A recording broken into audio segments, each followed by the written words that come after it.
Head Constable Johnny Ferguson here. We've signed up dozens this week.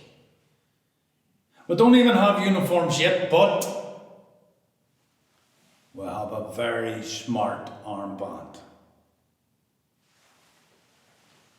Money? That's a very good question. But no, not a penny piece.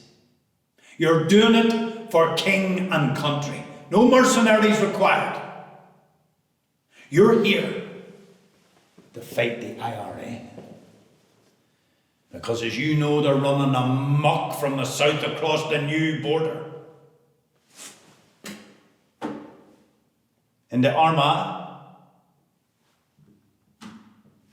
Fermanagh, Tyrone, and Londonderry. And the Royal Irish Constabulary aren't doing a hand's turn to stop them. It's also our mission to prevent the vigilante groups heading to the border from Belfast and Lisburn. Aye. UB Specials are here to stabilise the new Northern Ireland. At this rate, things are so volatile it could slide off the map. But I'm here to lead you, to inspire you, and to instill you with courage. No doubt you've heard about the smuggling. Tobacco, sugar, booze, and pigs. They're the most well-travelled pigs in the world here. My job is to set up checkpoints along the border. And I'm choosing you because I know you can handle it.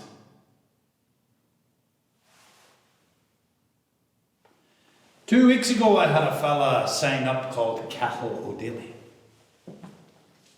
Now it's not always true you can tell a fella's religion by his name. But we know everyone around here. And Cathal O'Daly definitely had his head wet by a priest. He said he wanted to join as the IRA kept stealing the spuds. So I said, sure. Even though I had misgivings. Anyway, last week I was on patrol in South Armagh, along with Cathal O'Daly and other members of our platoon. We flushed some terrorists out of a field and afterwards did a stop and search, which didn't go down too well with the locals. Then we saw it. Plumes of smoke in the distance. We got in the armoured car and raced over. I couldn't believe it. There was a pool of red moving down from the brow of the hill, and stone me, I thought it was blood. Then I sniffed. Something like fruit, and it was only a river of melted strawberry sherbets rolling down the road. It came from a lorry of sweet set alight on the next hill. A river of brown sludge was streaming from another torched lorry. It looked like slurry, but it was hot, melted chocolate. And some wee children from the village were there on their knees licking at it like cats or spooning it up in their hands. You'd have thought it was Christmas. But the shock and waste of it all. The lorries were headed for Dublin from Belfast. Now, I know the IRA don't want to be accused of looting. But why burn it when we're only after the Great War? We long for sweetness on our lips, for the taste of sugar. Later, I was driving home when a gunman sniped at us from a ditch. One shot went right through the window.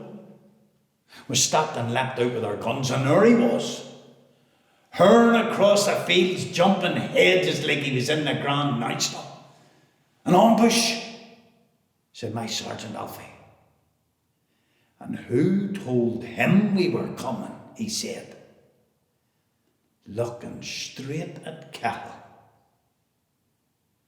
as subtle as a bloody hand grenade. But I couldn't help being suspicious myself. And maybe I was wrong to recruit Cahill, and I would have to deal with the consequences.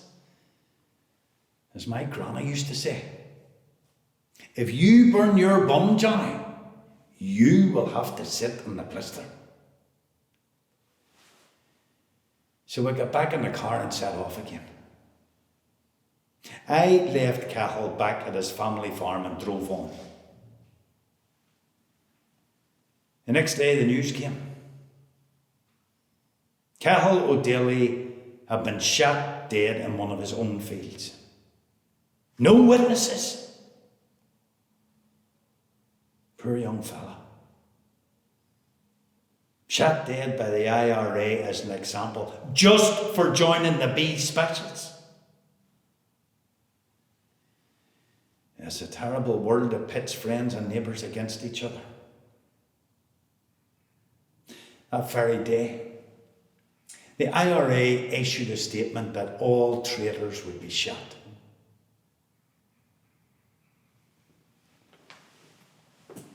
Later that night, the police told me they caught the vigilante trying to kill us, and he broke like a plate. Said it was Alfie who blurted it out to the whole pub. Told them where we were going. Jesus, the irony of it. Just goes to show you cannot trust anyone. Except me, of course. You can trust me with your life.